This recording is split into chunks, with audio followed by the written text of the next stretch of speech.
வணக்கம். நல்ல மெசேஜ் சொல்கிற படங்கள் எல்லாமே நல்ல படங்களா அப்படிங்கிற கேள்வியை நான் பலமுறை பல கான்டெக்ட்ஸில் பல பேர்கிட்ட கேட்டிருக்கேன். என்னை பொறுத்த வரைக்கும் மெசேஜ் என்னவாக இருந்தாலும் சினிமாவாக சொல்லும்போது அதோடைய பேக்கேஜிங் ரொம்ப முக்கியம், என்டர்டெயின்மெண்ட் முக்கியம். அப்போ கூட என்டர்டெய்னிங்கான ஒரு மூவி ஒரு மெசேஜும் சொல்லியிருக்காங்க அப்படின்னு தான் எனக்கு தோணுமே தவிர நல்ல மெசேஜ் இருக்குது அதுக்காகவே பாருங்கள் அப்படின்லாம் சொல்ல தோணாது. எவ்வளோ அருமையாக மெசேஜ் சொல்லியிருக்காங்க, இந்த படமாக நல்லா இல்லை அப்படின்னு யாராவது கமெண்ட் பண்ணால் டெலீட் பண்ண தான் தோணும். இந்த அங்கீகாரம் எந்த கேட்டகரியில் வருதுங்கிறத நான் சொல்கிறேன். அண்ட் உங்களுக்கு எப்படி நல்ல மெசேஜ் சொல்கிற படங்கள் எல்லாமே நல்ல படங்களா?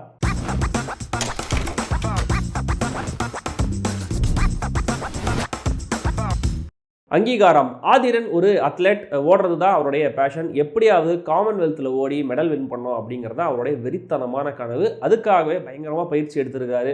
பல காம்படிஷன்ஸில் பார்ட்டிசிபேட் பண்ணுறாரு, வின் பண்ணுறாரு, நேஷனல் ரெக்கார்டெலாம் கூட ஈக்குவல் பண்ணுறாரு. ஆனாலும் அவருக்கான வாய்ப்புகள் மறுக்கப்படுது. ஆல்ரெடி தன்னுடைய சோஷியல் ஸ்டேட்டஸ்னால பலவிதமான அவமானங்களை, பின்னடைவுகளை ஃபேஸ் பண்ண ஆதிரனுக்கு இந்த செலெக்ஷன் விஷயமும் பெரிய அடியாக வந்து விழுது. இதனால் சம்மந்தப்பட்ட அதிகாரிகள் மேலே கேஸ் போடுறதோடு சேர்ந்து இன்னும் ஒரு பெரிய விஷயமும் பண்ணுறாரு.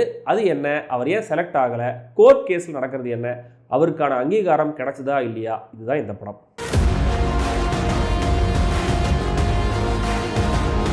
மற்ற ஸ்போர்ட்ஸை விட கிரிக்கெட்டுக்கான இம்பார்ட்டன்ஸ் நம்ம நாட்டில் அதிகம். மற்ற ஸ்போர்ட்ஸுக்கு பெரிய கான்சன்ட்ரேஷன் கூடுறதில்லை, அதனால தான் வளருதில்லைங்கிற மாதிரி நம்ம சர்க்கிள்லேயே பல பேர் பேசுகிறத கேட்டிருப்போம். நம்ம கூட பேசியிருக்கலாம். அதை இயக்குனர் தென்பாதியான் இன்னும் அழுத்தமாக, ஸ்ட்ராங்காக, ஃபேக்ட்ஸோட சப்போர்ட்டோட இந்த படத்தில் பேசியிருக்காரு. கோர்ட் ரூமில் ஆதிரன் கேரக்டர் பேசுகிற பல விஷயங்கள் புது தகவல்களாக மட்டும் இல்லை, அதிர்ச்சிகரமான தகவல்களாக கூட இருக்குது. அன்அசூமிங்கான எந்த விதமான ப்ரிவிலேஜும் இல்லாமல் தன்னுடைய டேலண்ட்டை மட்டுமே நம்பி ஆதிரன் கேரக்டர் பேசுகிற பல வசனங்களுக்கு தியேட்டரில் கைத்தட்டல்கள் கேட்கும் அப்படின்னு நான் நினைக்கிறேன்.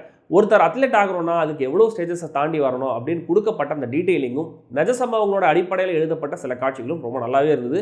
பட் ஸ்டேஜிங்கில் இன்னும் கூட கொஞ்சம் கவனம் கொடுத்துருக்கலாம். டப்பிங்கில் இன்சர்ட் பண்ணப்பட்ட சின்ன சின்ன வசனங்கள்லாம் நிறைய இடங்களில் சுத்தமாக செட் ஆகவே இல்லை. இந்த நோபலான இன்டென்ஷன், சின்சியரான ரிசர்ச்சை தாண்டி இந்த அங்கீகாரம் ஒரு படமாக எனக்கு ரொம்ப சுமாராக தான் இருந்தது. இயல்புத்தன்மையை மீறி ஹீரோ உள்ளிட்ட மற்ற எல்லா கேரக்டர்ஸும் எழுதப்பட்ட விதம், கேரிகேச்சராக இருக்கிற நெகட்டிவ் கேரக்டர்ஸ், திணிக்கப்பட்ட மெலோட்ராமா, இதெல்லாம் சேர்ந்து இந்த படத்துக்கான நாவல்ட்டியை பாதிக்குது. குடிசை பகுதியில் இருக்கிற மக்களுக்கு பிரச்சனைகள் நிறைய இருக்குது. அடிப்படையான விஷயங்கள் கிடைக்கிறதுல கூட பல போராட்டங்கள் இருக்குது.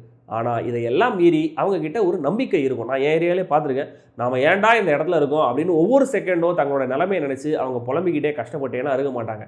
ஆனால் இந்த படத்தில் விஷுவலாக, டயலாகாக, எல்லா விதத்துலேயும், ஆல்மோஸ்ட் எல்லா ஃப்ரேம்லேயும் ஹீரோ கஷ்டப்படுறவர், அவர் அண்டர் ப்ரிவிலேஜ் சொசைட்டியை சேர்ந்தவர், அவங்க எல்லாம் ரொம்ப கஷ்டப்படுறாங்கன்னு சொல்லி மொத்த படத்தையும் பாவர்ட்டி பணம் மாற்றி வச்சுருக்காங்க.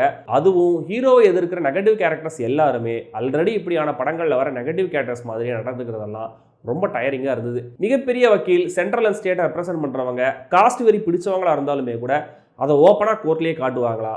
ஒரே ஒரு கம்ப்ளைண்ட்டை வச்சு கோர்ட் உடனே நடவடிக்கை எடுத்து விசாரிக்காம அங்கேயே அரெஸ்ட் பண்ணுவாங்களா? நீங்க தப்பு பண்ணீங்களான்னு ஓப்பனா கேட்கும்போது கதைக்கு வாக்கா அமைதியா இருந்து தப்பை ஒத்துக்கிறது, பதவியை ராஜினாமா பண்றது, இஷ்டத்துக்கு நிறைய எழுதி வச்சிருக்காங்க. அதுவும் படத்தோடைய கிளைமேக்ஸ்ல பாவர்ட்டி பானை ட்ராஜடி பானா மாத்தி இன்னும் சோகத்தை புழிய ட்ரை பண்றாங்க. ஹீரோ ஆதிரனா கேஜேஆர் கான்ஃபிடென்ட்டான ஒரு டெபுவை கொடுத்துருக்காரு. பிசிக்கலா இந்த கேரக்டருக்கான டிமாண்டை ரொம்ப நல்லாவே மீட் பண்ணியிருக்காரு. பட் நடிப்புக்கான டிமாண்டை மட்டும் டிஸ்கவுண்ட் பண்ணியிருக்காரு.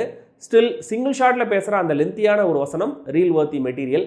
சத்யாவா சிந்தூரி, தங்கச்சியா இசபெல்லா, அம்மாவா ரமா, கோச்சா வர வசுந்தரா, எதிர்த்தரப்பு வக்கீலா விஜய் வெங்கடேஷ், எல்லாரும் நீட்டான பர்ஃபார்மன்சஸ். ஜிப்ரானோடைய மியூசிக் படத்துக்கு பெரிய சப்போர்ட். பாடல்கள், பெண் இசை ரெண்டுமே நல்லா இருந்தது. மொத்தத்தில் அத்லெட்டிக்ஸ் மாதிரியான விளையாட்டுகளோட அந்த விளையாட்டு வீரர்களோட நிலை எப்படி இருக்குன்னு சொல்கிற இடங்களில் மட்டும் இந்த அங்கீகாரம் காரமாக இருக்குது. பட் ஓவராலாக பார்க்கும்போது ரொம்பவே ப்ரெடிக்டபிளான ஆவரேஜான ஒரு படம்.